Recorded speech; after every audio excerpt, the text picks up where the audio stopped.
Sir Telangana అంశాన్ని కూడా చూసుకుంటే సార్ ఒకసారి కేటీఆర్ గారికి ఈరోజు ఏసీపీ ఆఫీస్కి ఎంక్వైరీకి రావాలని చెప్పి పిలుపు ఉంది. ఈరోజు ఎట్టి పరిస్థితుల్లో అరెస్ట్ అవుతారు అనేటువంటి వార్తలు కూడా వస్తున్నటువంటి నేపథ్యంలో ఒక పక్క చూసుకుంటే తిరుమల ఘటన మొన్న 7వ తారీఖే అరెస్ట్ చేయాలన్నట్టు చూసినప్పటికీ కూడా ఆ రోజు ఏ విధంగా అరెస్ట్ చేయాలి, ఈ అరెస్ట్ని సైలెంట్గా తీసుకుపోవాలనుకుని బీజేపీ వర్సెస్ కాంగ్రెస్ గొడవలాగా దాన్ని చేసినప్పటికీ కూడా ఆ గొడవలకే పరిమితం అయిపోయింది. ఇక్కడ అరెస్ట్ చేయలేనటువంటి పరిస్థితి.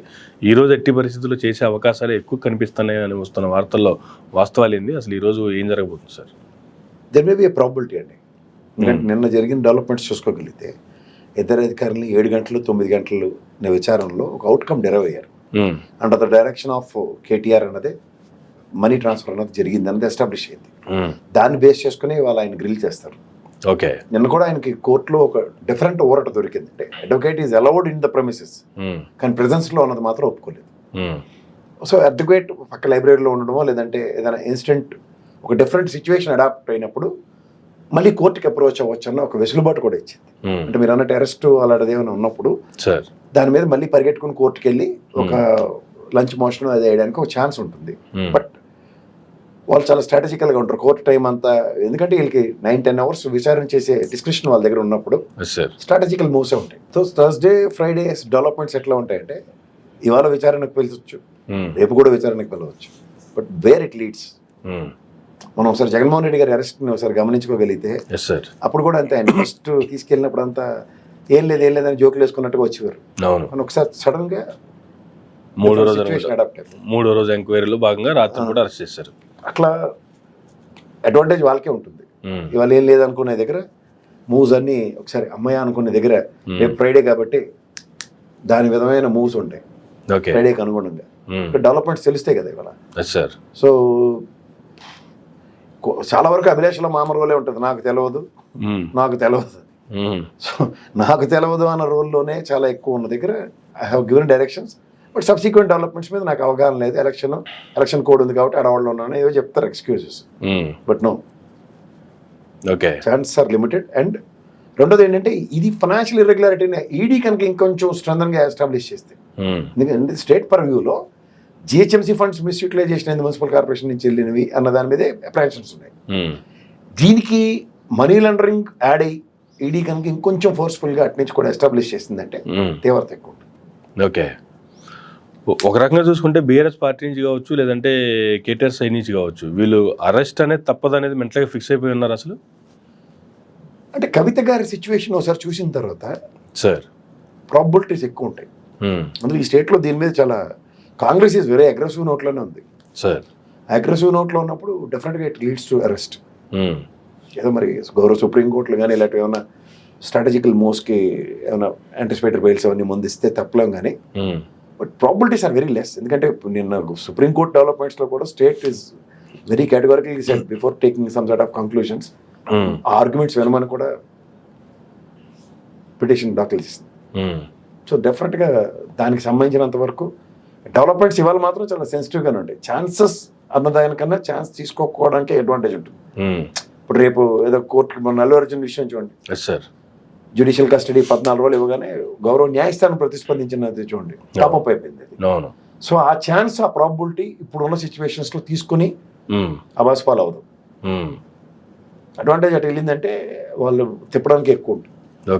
ఇప్పటికీ లీగల్ డెవలప్మెంట్స్ అట్లాగే ఉన్నాయి so far for KTR. So ఆ డెవలప్మెంట్స్ లో స్టేట్ గవర్నమెంట్ కొంచెం రిస్ట్రిక్టివ్ మోడ్ లోనే ఉంటుంది. అరుణ్ గారు నిన్న మాట్లాడుతూ చెప్పిన కోటింగ్స్ కనుక కొంచెం వింటే హైకోర్టు డెవలప్మెంట్స్ కొంచెం స్ట్రాటజికల్ మూవ్సే గవర్నమెంట్ పరంగా ఉన్నాయి. ఓకే, గవర్నమెంట్ తరపు నుంచి కూడా ప్రొయాక్టివ్గానే ఉన్నారు. ఎట్టి పరిస్థితుల్లోనూ అరెస్ట్ చేయటం తథ్యం అనేది వీళ్ళ వైపు నుంచి కనిపిస్తుంది. అరెస్ట్ అవుతున్నామని చెప్పి వీళ్ళ వైపు నుంచి కూడా వస్తున్నటువంటి రియాక్షన్ చూస్తుంటే అలా కనిపిస్తుంది. కానీ ఎప్పటికప్పుడు పోస్ట్పోన్ అవుతూనే ఉంది. ఇటువంటి క్రమంలో కూడా కేటీఆర్ గారు నిన్న తెలంగాణ భవన్లో మాట్లాడినప్పుడు కానీ, మొన్న సాయంత్రం వరకు కార్యకర్తలతో మీటింగ్ పెట్టుకొని నైట్ ప్రెస్ మీట్ పెట్టడం కానీ, గవర్నమెంట్ మీద అగ్రెసివ్ నోట్సే వాళ్ళు ఇంకా రిలీజ్ చేస్తున్నారు తప్ప ముందు అలాగే ఉంటుందండి. మీకు ఒకటి గుర్తుంచుకోండి, ఇవాళ కాదు రేపు కాదు తెలియదు. అందుకే నేను జగన్మోహన్ రెడ్డి గారిది కోట్ చేసింది సార్. ఏం లేదు అనుకున్న దగ్గర అది 16 నెలలకు లీడ్ అయింది. కవిత గారిది కూడా అంతే. ఢిల్లీ మూమెంట్ లో కూడా ఎక్కడ లీడ్ అవ్వలేదు అది, but over night it has developed from Hyderabad itself. ఆ తర్వాత జరిగిన పరిణామాలు అవన్నీ ఒకసారి చూడండి. ఇక్కడ వ్యవస్థ కొన్ని స్ట్రాంగెస్ట్ నోట్స్తో ముందుకు వెళ్ళినప్పుడు సార్ మన దగ్గర ఆల్టర్నేటివ్స్ ఉండవు. ఆ స్ట్రాంగెస్ట్ నోట్స్కి ఆ నెరేటివ్స్ చాలా డిఫరెంట్గా ఉంటాయి. ఓకే, ఆ నెరేటివ్స్ కనుక ఇఫ్ యూ కెనాట్ రీడ్, మనకి అందుకే ఒక ప్రోకేషన్ ఉంటుంది. మీరు ఎప్పుడైనా సరే ఎన్ఫోర్స్మెంట్ డైరెక్టరీ కానీ, ఇన్కమ్ ట్యాక్స్ డిపార్ట్మెంట్ కానీ, సిబిఐ కానీ, వాళ్ళ ఎంక్వైరీ ప్రాసెస్ కనుక ఒకసారి మీరు గమనించుకోగలిగితే, మీ పేరేంటండి, మీ దేవురుండని మొదటి రోజు ఎంక్వైరీలో ఉంటే గంటలు కూర్చోపెట్టాలి. మీ స్ట్రెస్ లెవెల్స్ని క్యారీ చేసేదాకా కూర్చోపెడతారు సార్. ఇసుగెత్తిపోయి ఉంటారు మీరు, ఏం పని పాట లేకుండా. అప్పుడు వస్తుంది అసలు రికార్డు. బయట ఉండి 10 మందిలో ఉండి మాట్లాడడం వేరు. ఎంక్వైరీ అథారిటీస్ ముందు మన మెంటల్గా ఉన్న కండిషన్ని మెంటల్ బ్లాక్ చేస్తారు. ఓకే, ఒక ఫ్రస్ట్రేషన్ తీసుకెళ్ళిన తర్వాత మీ దగ్గర ఎప్పుడైనా గంటలు కూర్చోబెట్టి మీరు వెళ్ళండి, ఒక ఫైర్తో వచ్చి ఇంటర్వ్యూ ఉండదు. నన్నే ఎగ్జాంపుల్ చెప్తున్నా. లేదా ఒక ఏదో తప్పదన్నట్టు ముభావంగా 4 చెప్పేసి పోతాం. ఆ ముభావంగా చెప్పి ఆన్సర్స్ నుంచి లీడ్ చేస్తారు. Okay, that is nothing but psychological test అండి. మన సైకాలజీ మీదే అక్కడ ఉంటుంది. Yes sir. వాళ్ళ ఎంక్వైరీ స్ట్రాటజిస్టే అలా ఉంటాయి కదా. అంతే. సాధారణంగా మనం అమెరికన్ వీసాలకి వాటికి వెళ్ళినప్పుడు చూడండి, చాలా మంది లైన్లో ఉంటారు. అవును, టోటల్ మానిటరింగ్ ఉంటుంది తెలుసా. వాడు అక్కడ ఎంక్వైరీ కౌంటర్లోకి వెళ్ళేదాకా వాడు బిహేవియరల్ ఆస్పెక్ట్స్ అన్నీ రీడ్ అవుతూ ఉంటాయి. అండ్ హౌ ఈ కమ్యూనికేట్స్ అన్న దగ్గర ఫస్ట్ స్టెప్లోనే వాడు ఫిల్టర్ అయిపోయి సగం మందికి మాట మంతి లేకుండా కూడా రిజెక్ట్ చేస్తుంటారు. అవును, చూడగాలంటే. అట్లాగే మీరు కొన్ని, నేను బ్యాంక్ ప్రొఫెషనరీ ఆఫీస్ ఇంటర్వ్యూకి వెళ్ళింది, ఒకటి ఎగ్జాంపుల్ చెప్తాను సార్. నేను ఎస్బీఐలో కూడా వర్క్ చేశాను. చెప్తా, అస్సలు మాట్లాడినెవరు. ఓకే, అస్సలు మాట్లాడకుండా అలా కూర్చుని ఇంటర్వ్యూలో 3 ప్యానల్లో కూర్చుని ఉంటారు. మనకు మేరీ బిస్కెట్ను చాయ్ ఇస్తారు, హ్యావ్ ఇట్ అంటూ ఉంటారు. చాలాసేపు మనం ఇంటర్వ్యూకి వచ్చాం, ఓకే సార్ థ్యాంక్ యూ అంటూ ఉంటాం. మనతో ఏమన్నప్పుడు ఏం చేస్తాం, మనం హ్యూమన్ టెంప్టేషనే కదా.